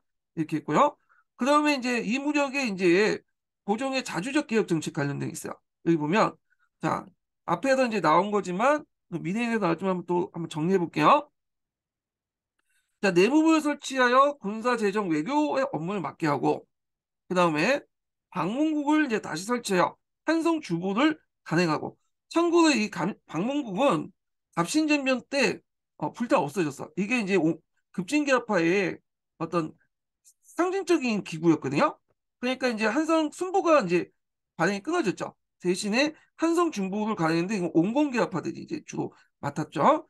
그 다음에 세 번째로는 화폐 주조기관인 전환국가. 예. 우리나라는 조폐공사하고 비슷해요. 그 다음에 조세국 운반기관인 전원국을 내무부에서 운영하고 이렇게 있는데 이 전원국은 좀 기억을 해두세요. 예. 전원국. 전원국가 이제 있는데 여기 있죠. 충청도, 전라도, 경상도 3대 조세국 운반하는 담당을 했으면 전운서라고 한다. 근데 전원국에서 파견한 관리를 그냥 전운사라고 하죠. 전운사. 그게 이제 뭐냐면 나중에 동학 농민운동 할 때 이 전원사의 행포를 막 비판하는 내용이 있거든요. 예. 그래서 그 당시에 근대적 기선을 이제 도입을 하려고 했어요. 증기선을. 근데 이 증기선을 주로 도입을 하려고 했던 애들이 처음에는 경강상인 집단들이에요. 얘네들이 원래는 예전에 목선을 이용했잖아요. 운반할 때. 근데 목선이 이용하다 보니까 개항 후에 그 외국 배의 경쟁력이 딸리는 거야. 외국 화물선은 이제 기선이잖아. 예, 증기선. 그러니까 우리도 이제 증기선을 사자. 근데 돈이 있어야지. 그러니까 이제 얘네들이 그다음에 정부 관료들과 이제 그 정원국과 이제 정경 유착이 이루어져 갖고 자기 돈 가지고 사는 게 아니라 전운사들 파견해갖고 여기 하삼도 지역이 있죠. 하삼도 지역에 뭐냐면 민들로부터 돈을 막 뜯어내는 거야. 예. 그러다 보니까 이제 이거에 대한 이제 어떤 전운사 행포에 대한 불만이 가득 찰 수밖에 없었고 나중에 이제 이 전운사 폐지하자는 소리까지 동학농민운동군이 요구했던 거죠. 예. 요구와 연결시켜서 보시면 될 것 같아요. 자, 그 다음에 이제 여기 앞에서 언급한 것처럼 유경공원과 연무공원도를 설립하여 외국인 교사와 군사 교관을 초빙했다. 자, 근데 이제 이런 것들이 돈이 다 들잖아요. 그래서 정부 근대화 정책에 농민의 저세 부담을 늘어났다. 이런 것은 이제 앞에서 얘기한 것처럼 이런 정책들이 이제 돈이 많이 들고, 그리고 이제 앞에서 전원국 같은 것들 할 때 근대적 기선 만드는 과정에서 돈을 많이 거두니까 동학농민운동군이 반란이 있을 때, 그때 이제 반란이라는 게 봉기를 할 때 그거에 대해서 이제 개선해달라고 요구를 한 거 아니에요. 자, 그래서 이제 이런 게 있고요. 자, 그 유경공원은 여기 설명이 있는데 뒤에 있으니까 그때 좀 얘기하고요. 그래서 이제 고종은 근대화 정책을 추진하면서 일본, 미국 공사관을 설립하는 등 외교 활동을 통해 청의 간섭을 벗어나고자 했다. 그러나 독립국가로서의 위상을 강조하는 고종의 노력은 청의 압력도 어려움을 겪었다. 그래서 이제 여기 관련된 이제 부연 설명이 있으면 한번 읽어볼게요. 고종은 1887년 6월 주미 정권대사를 임명하여 자주적인 외교를 펼치려고 했다. 그러나 청의 위안스카이는 이들 청의 종주권에 대한 전면 도전을 여기고 영약 3단이라는 조건을 달아 주미공사관 파견을 허락했다. 그 영약 3단은 제가 앞에서 좀 얘기했던 거예요. 그래서 보통 미국 관리를 만날 때는 단독을 만나지 않고 청나라의 관리와 대동하서 만나고, 두 번째는 상석은 항상 청나라 관리가 이제 앉아 있고, 아마 세 번째가 그 만날 때 미국 관리들 만날 때 어, 조선이 청나라 속국이라는 걸 밝힌 거, 뭐 이런 게 있어요. 그 약속이 좀 그래 좀 우리 입장에서는. 자, 하여튼 이렇게 해서 이제 있고, 그다음에 동아시아에서 이제 등장을 주장 여러 주장들이 있는데, 이용자 뭐 그다음에 식구자 육기지, 그다음에 김옥균 같은데 한번 읽어보세요. 이거는 약간 이제 일본사나 중국사 관련된 내용 같은데, 김옥균하고 후쿠자 육기지가 좀 친했거든요. 이렇게 후쿠자 육기지도 한번 읽어보세요. 일본사 관련돼서 나올 가능성이 높은 인물이죠. 예전에 한번 시험 문제 나왔고요.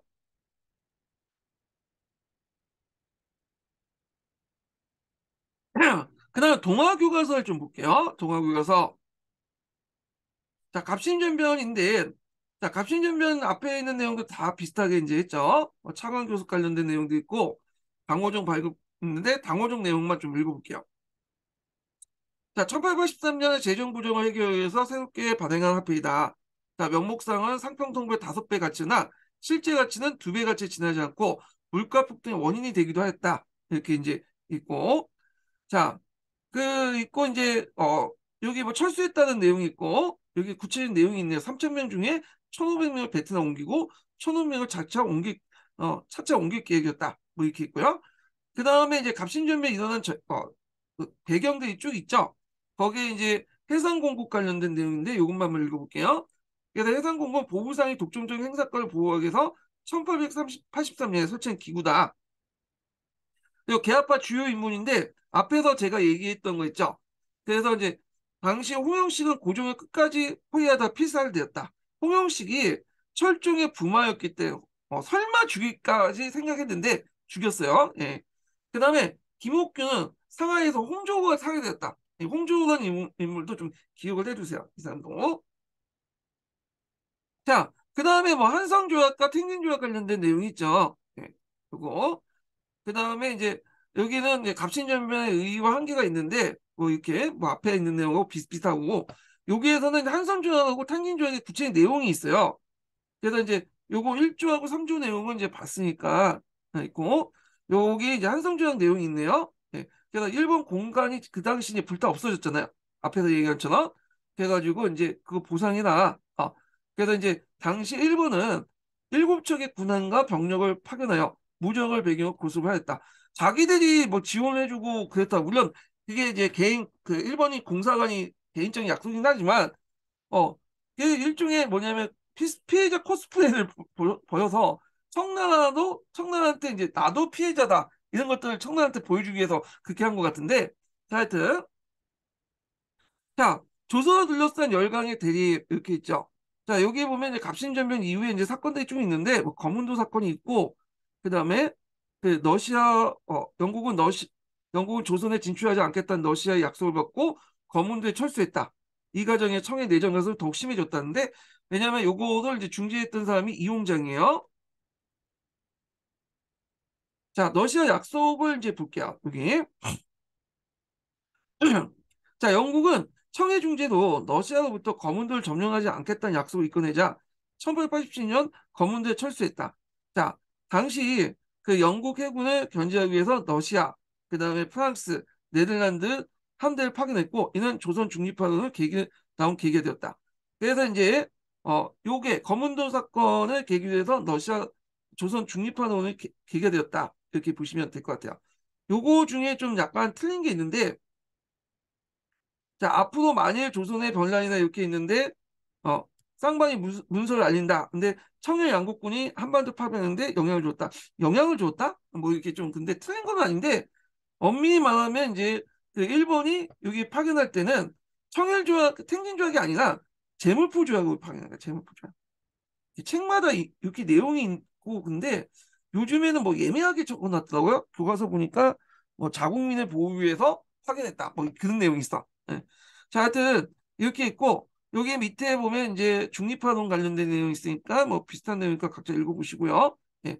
여기 보니까 이제 요 내용들, 밑에 내용들 좀 보시면 될 것 같고요. 예. 자, 뭐 있고, 그 다음에 여기 이제 잠깐 동화 같은 경우에는 이제 뒤에 그 나름대로 사료가 좀 괜찮은 게 많아요. 예. 그래서 한번 읽고 넘어가는 분도 좋을 것 같거든요. 그래서 이제 여기 보면 김옥균의 어떤 아니 이목을 그 갑신전변에 대한 긍정적 평가, 부정적 평가가 있어. 예. 그래서 이제 그 김윤신에 이제 관련돼서 김옥균은 긍정적 평가한 까닭이 뭔가. 그래서 근대 국가 건설을 위해서 큰 노력을 했다. 그 다음에 박은식은 비판적으로 봤죠. 주체적 역량이 부족한 상태에서 일본의 힘을 의존하려고 했다. 이렇게 있고요. 그 다음에 다음 글을 읽고 문호에 답하시오. 6일주의니까 이제 그 중립파론이죠. 예. 그래서 뭐 이렇게 한번 읽어보시면 될 것 같아요. 예. 자, 그 다음에 이제 넘어가서 여기 천재 교과서를 읽어볼게요. 천재 교과서도 뭐 거의 비슷비슷해요. 예.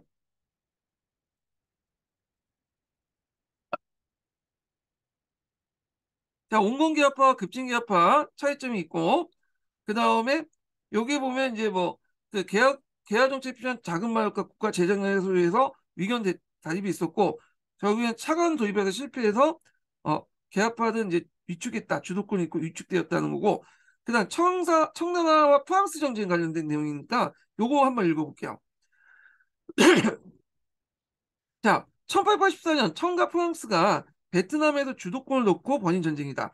청은 청보유 전쟁을 통해서 동원하기위해서 조선에 주둔했던 3천 명의 청 군대 중 절반 정도인 1,500명 정도를 철수시켰다. 이들 기에도 김옥균과 박용호 등은 급진개혁파는 청으로부터 완전히 정치적 독립과 조선의 근대를 단시간 달성하여 정변일으켰다. 그 내용이 있고요. 자, 그다음 온건개혁파하고 급진개혁파의 주장 내용들이 있죠. 그래서 이제 보면 뭐 김홍진, 김윤신, 어용신은 그 당시 청에 대한 사대를 유지했죠. 서양의 침략을 막아 내게 청의 외교적, 군사적 보호를 받는 것이 불가피하다. 이렇게 주장했고요. 자, 동도서기도를 주장했죠. 김옥균은 청으로부터 독립하자. 그래서 정통의 중화질서 벗어났다고 주장하고 문명개혁론을 이제 주장해서 일본의 메이지 중심을 벗어서 이렇게 하려고 했다. 이렇게 보시면 될 것 같아요. 자, 그 다음에 급진개혁파 전면을 익힌다는데 뭐 갑신전면 배경 가정이나 그들이 주장한 내용 앞에 이제 했으니까 넘어가고요. 그 다음에 결과가 그러나부터가 쭉 나왔죠. 그리고 여기부터가 이제 의의와 한계 이렇게 이제 관련된 내용이고, 이들의 이제 개혁은 후에 뭐와 연결되냐면 그 당시 가보개혁, 독립협회와 또 연결돼요. 예, 영향을 끼쳤다. 이렇게 보고, 거기에 참여했던 사람들 중에 상당수가 가보개혁과 독립 그 협회 활동에 참여했던 사람들이에요. 예.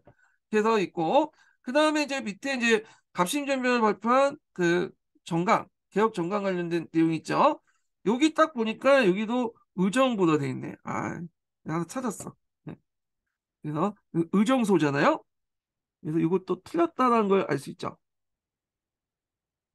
예, 틀렸죠? 예, 의정소다. 의정부하고 의정부는 다른 거죠. 의정소는. 예, 그래서 이제 있고.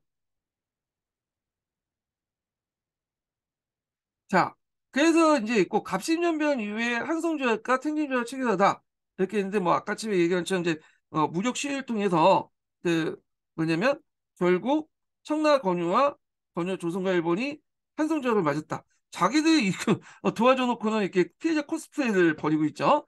그냥 탱진조약 관련된 내용을 이제 이렇게 있고 자, 그래서 이제 이후 관련된 내용이 이제 그 동학농민운동에 영향을 미치는데 요 부분 한번 읽어볼게요. 자, 이 조약은 뒤에 청일전쟁이 일어나는 배경이 되었다. 야, 1894년에 동학농민운동을 진압하기 위해서 조선정부가 청해 군대 파견을 요청했고 이때 청은 군대를 파병하면서 탱진조약에 입각해서 청군의 어떤 그 일본의 청군 파견 사실을 알렸으며 일본도 다음날 조선의 군대를 파견해서 양국 간의 청일전쟁이 일어났다. 그러니까 여기에서 생략도 있지만 일본이 파견된 것은 제물포 조약이에요. 제물포 조약. 그리고 자국민 보호를 통해서 파견된다 놓고 그 사실을 생진 조약을 통해서 알린 거죠. 예. 요게 근거가 되는 게 뭐냐면 제가 제 생각을 얘기하는 게 아니에요. 요거 그 신편한국사 찾아보면 있어요. 제가 예전에도 게시판에 올려놨거든요. 예. 자, 그 다음에 이제 한반도 열강이 각축적이 되다 이렇게 이제 각축적이 되는데 여기 보면 검은도 사건이 있고요. 그 다음에 이제 뭐 중립공론이 있죠. 뭐 이런 것들을 한번 읽어보시면 될 것 같고 6.1준의 중립파론 이렇게 있으니까 한번 읽어보시면 될 것 같아요. 예. 자, 그 다음에 금성교과서를 볼게요. 자, 금성교과서 같은 경우에는 앞에 있는 내용도 있는데 좀 약간 그림도 좀 해갖고 성의 있게 좀 만들었네요. 예. 만화도 좀 집어넣고, 예. 그리고 이제 여기 뭐 그 전에 이제 뭐 이런 그 일본 차관 관련된 내용도 이제 관련된 내용 있고 갑신전배 전개 과정이 있으니까 한번 보시면 될 것 같고요. 자, 그다음에 갑신전배 전개에서 뭐 이렇게 내용들이 있는데 한번 읽어보시는데 저기 이제 갑신전배 전가 내용 있죠? 예. 그래서 이제 이런 내용도 있고 여기는 또 의정소네요. 아, 예. 그래서 의정부더 된 것도 있고 의정서 된 것도 있어요. 제가 이거 강도 가면서 계속 똑같은 내용을 좀 반복하는 이유가 뭐냐면 그래야지 좀 기억이 빨리 되거든요. 예.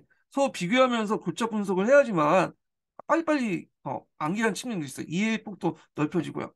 자, 하여튼 있고 갑신전변의 의의와 영향도 뭐 앞에 있는 내용하고 이제 연결돼 있는데 여기 보면 이제 요것만 한번 읽어볼게요. 그냥 예. 좀 그냥 넘어가면 얘도 좀 서운할까 봐 그래서 예서 교과서를 만들어놨는데 어, 예, 교과서에 의인화 시켜서 얘기한 거예요. 한번 읽어볼게요. 자, 갑신전면은 청해 간섭을 벗어나 근대 국가를 세우고자 한 정치개혁 운동으로 이들이 추구했던 개혁은 이후 갑오개혁과 독립협회 활동에 영향을 주었다. 그러나 갑신전변은 준비가 부족한 상태에서 성급하게 이루어졌고 일본의 군사에 의존하면서 백성대의 지지를 얻지 못한 한계가 있었다. 뭐 이렇게 있고요. 자, 그리고 이제 뭐 탱진조약이 청일전쟁 빈민을 적용했다. 이런 내용이 있고 그 밑에 뭐 이제 갑신전변 이제 이렇게 얘네들은 뭐 이렇게 입체적으로 그려놨네요. 예. 그리고 1차 2차, 3차. 보기 좋아. 한 지도 안에 그냥 보여주는 것보다 훨씬 나. 훨씬 보기 좋아. 네. 자, 그래서 있고, 그 다음에 갑신전변 이후에 열강을 각축. 네, 이렇게 보면, 자, 갑신전변 이후에 청해 간섭이 심해진 상황에서 조선이 러시아에서 끌어들였다는 조로 미작설을 유포했다. 두 번에 걸쳐서 미작했다고 했죠. 자, 이에 영국은 러시아 남하를 견제하고자 검은돌 불법 점령했고 결국에는 조선에 둘러싼 열강대 군사적 긴장이 고조되자 청해 중재에 나섰다. 이렇게 있고요. 거기에 중립파론이 있으니까 한번 보시면 될 것 같고요. 자, 열강의 각축 속에 조선의 대응을 볼게요. 앞에 있는 내용들이 있는데 한번 또 정리를 해볼게요. 예. 자, 열강의 각축과 청의 간섭이 강화되고 있는 상황에서 조선 정부 개화 정책과 자주 외교를 추진했다. 그래서 이제 보면 고종 궁궐 내 내무부를 설치하고요. 그 내무부 관련된 내용이 있죠. 그래서 이제 고종은 청의 간섭부터 기민을 유지하는 동시에 군주권 및 조선의 주권을 보존하는 목적으로 1885년에 궁궐 내 내무부를 설치했다가 1894년에 종속되었다. 네, 내무부에 대해서 자세히 설명되어 있네요. 네. 금성교과서 관련된 내용이고 자, 그 다음에 이제 또한 미국을 비롯해서 영국, 독일, 러시아, 이탈리아, 프랑스에 정통공사를 파견해서 외교에 다변할 모색이 있다. 그래서 이제 이렇게 있고 청해 내정 간섭은 어떻게 이루어졌을까 보면요. 앞에서 이제 민씨정권을 견제하기 위해서 그 당시 흥성대원군을 항복시켰죠. 그다음 위안스카이를 조선에 파견하는 등 압력을 가했다. 그래서 위안스카이 같은 경우에는 초창기 때 이모군란 때 참모로 왔다가 그 갑신전변 때 이제 실권을 잡고 우리나라 내정 가서 본격화시켰죠. 이 사람이. 자, 그래서 위안스카이는 청일전쟁이 일어날 때까지 10년 동안 조선에 중재하면서 외교와 내정을 간섭하는 등 온갖 행포를 부렸다. 자, 그래서 고종의 폐위를 시도하기도 하고 외국에 이런 정권 공사를 파견하려는 고종의 노력을 저지하기도 했다. 자, 그래서 이제 고종의 개화 정책은 청해 간섭과 재정 부족 등으로 제대로 성과를 거두지 못했다. 이 내용이 있어요. 예. 그래서 이제 이렇게 있고 그 다음에 갑신전변 이후에 개화 정책도 있죠. 여기 좀 정리를 좀 해놨네요. 강혜원을 설립했고요. 그 다음에 전신가설을 위해 정복을 설립했는데 요거 좀 기억을 해두세요. 예전에 요 관련돼서 연보 그 1885년에 이제 설치됐잖아요. 요 관련돼서 이제 시기를 물어보는 문제가 나왔어요. 그래서 그 뒤에 보면 이제 누구야? 독립협회 있죠. 독립협회 이권 수호 운동하고 연결시켜서 그 지문으로 나왔거든요. 그래서 요거 좀 기억을 해두시고 그 다음에 유경공원, 뭐 연무공원 이런 것도 있죠. 예. 그래서 이런 것들로 이제 보시면 될 것 같아요. 자, 거기에 이제 내가 생각하는 갑신점의 의의 한계를 보면 여기 이제 뭐 서재필의 해고도 있고, 그다음에 김옥균의 상소 내용도 있죠. 예. 그리고 여기 갑신점의 부정적 평가 뭐 있는데 여기 보면 이제 윤치호가 쓴 윤치호 일기가 있어. 이것도 되게 유명하죠. 예, 윤치호 일기. 윤치호는 영어를 좀 잘했기 때문에 윤치호 일기는 영어로 다 뭐냐면 쓰여졌어요. 원문 자체가. 예. 그래갖고 그 있는데 나중에 이제 3.1운동 일어날 때 그 고종 황제 독살설 있죠. 그거에 대해서 기록 근거가 윤치호 일기에 있거든요. 예. 제가 어떤 분이 이제 윤치호 일기를 이제 얘기하니까 예전에 기억나는데 윤치호 일기 읽었냐고 영어 원문으로 적혀 있는데 그러시다고 아 물론 제가 영어 실력이 짧기 때문에 읽지는 못했고 번역본 읽었지 어떻게 윤치호 일기 원문 읽어요. 예. 하여튼 그렇고 자, 그래서 이제 여기 보면 이제 자료 1, 2번 토대로 김옥균이 갑신점 익힌 배경과 목적을 써라. 그래서 한번 읽어볼게요. 자, 김옥균은 조선이 청해 종주권 아래에 놓여 있는 상황을 배경으로 갑신전변을 익혔다. 자, 그는 전변을 통해서 조선이 청해 간섭을 벗어나 근대 국가를 수립할 걸 목적으로 했다. 이렇게 했고요. 그래서 갑신전변을 부정적으로 평가하는 사람들의 내세운 근거가 뭐냐? 일본과 결탁한다는 점, 서양에 존중하고 유교를 배척한다는 점, 일본이 이용당했다는 점을 서 갑신전이 부정적이었다. 뭐 이렇게 보시면 될 것 같아요. 자, 그리고 이제 뭐 여기 보면 개항계 정치 세력도 있는데 한번 읽어보시고요. 예.